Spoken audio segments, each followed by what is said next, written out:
Había solamente unos pocos ejemplares de la Biblia durante esos días.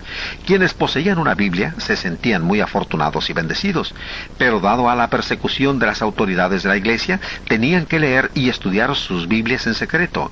Llegaron así a descubrir que muchas de las doctrinas y prácticas de la Iglesia romana no seguían el camino de Dios. La gente estaba inquieta en todas partes y listos para hacer un cambio en la religión. A principio del siglo XVI, un sacerdote católico de nombre Martín Lutero instó, sin éxito, a los dirigentes de la Iglesia Católica para reformar la Iglesia. Él retó a los eruditos católicos para debatir con él cualquiera de las 95 proposiciones en las que se señalaban los errores del catolicismo. Poco después Lutero fue expulsado de la Iglesia Católica, pero continuó con su campaña de reforma. Más tarde otros se unieron a su empresa. A pesar de la oposición de las autoridades de la Iglesia romana, Lutero tradujo la Biblia al alemán, el idioma de su pueblo. Él dio la Biblia a su pueblo porque creía que la Biblia, y no la Iglesia, era la fuente de la verdad divina. Él quería que todos tuvieran la oportunidad de leer la Biblia por sí mismos. Lutero estaba tan ensimismado en la reforma de la Iglesia Católica que no pensó en la restauración de la Iglesia del Nuevo Testamento, la que Jesús había establecido cientos de años antes del catolicismo. Tampoco tenía Lutero la intención de empezar una nueva iglesia. Sin embargo, Lutero y sus seguidores pronto fueron llamados para hacer una declaración formal de sus enseñanzas. Esta se llevó a cabo en 1530 y la declaración es conocida como Confesión de Augsburgo. Después de la muerte de Lutero, sus seguidores continuaron proclamando sus enseñanzas. Mucha gente que había estado en desacuerdo con la tiranía del sacerdocio aceptó gustosa este nuevo credo. Una nueva era había dado principio, la cual es conocida en la historia como la Reforma Protestante. Debido a que los seguidores de Lutero protestaron en contra de las ventajas que en forma desigual eran dadas a los católicos por los gobernantes alemanes, fueron conocidos como protestantes. Cualquier iglesia protestante tiene al menos 500 años de antigüedad, al igual que la Iglesia Católica. Estas vinieron a existir cientos de años después de que Jesús había principiado su iglesia. Pronto los seguidores de Lutero se llamaron a sí mismos luteranos, antes de que terminara el siglo XVI. El nuevo movimiento se había convertido en una organización religiosa diferente, conocido como la Iglesia Luterana. Estos cambios estaban en contra de las enseñanzas de Lutero. Debido a los principios que él había aprendido del Nuevo Testamento, Lutero y sus seguidores habían prometido no llamarse luteranos, sino cristianos solamente.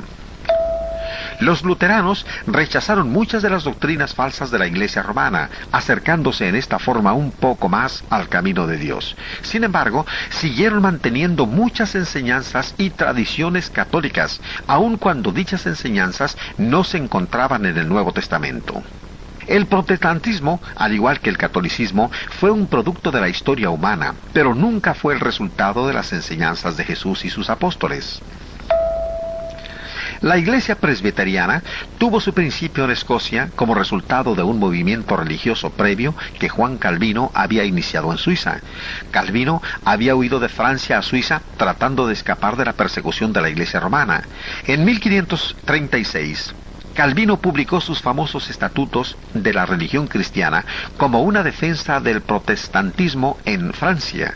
Los seguidores de Calvino fueron conocidos en Suiza como la Iglesia Reformada, pero cuando este movimiento religioso se extendió en Escocia, llegó a ser conocido como la Iglesia Presbiteriana.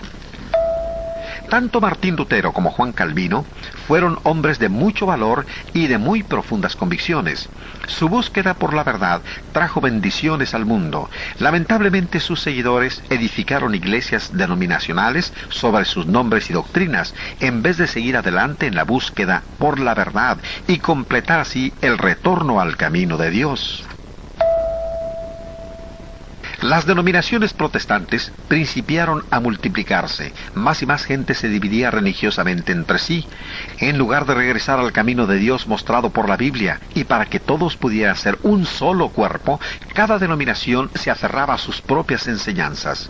Cada una se nombraba de acuerdo a su fundador, a su doctrina particular, o de alguna de sus prácticas religiosas.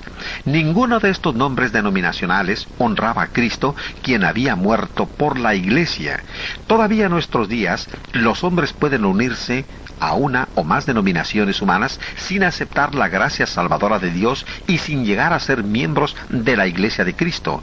No importa qué tan sinceros seamos, si no pertenecemos a la Iglesia verdadera, no estamos en el camino de Dios. Durante el reinado de Enrique VIII, la Iglesia de Inglaterra se separó de la Iglesia romana. En 1552, esta nueva Iglesia promulgó el credo oficial conocido como los 39 artículos. Actualmente, muchas iglesias, incluyendo la Iglesia Metodista, 1739, y la Iglesia Protestante Episcopal, 1789, son retoños de la Iglesia Anglicana. Uno de los grupos prominentes, el cual tuvo su principio en una reacción opuesta a la Iglesia Anglicana, es la Iglesia Bautista. La primera Iglesia Bautista en suelo inglés data del año de 1611.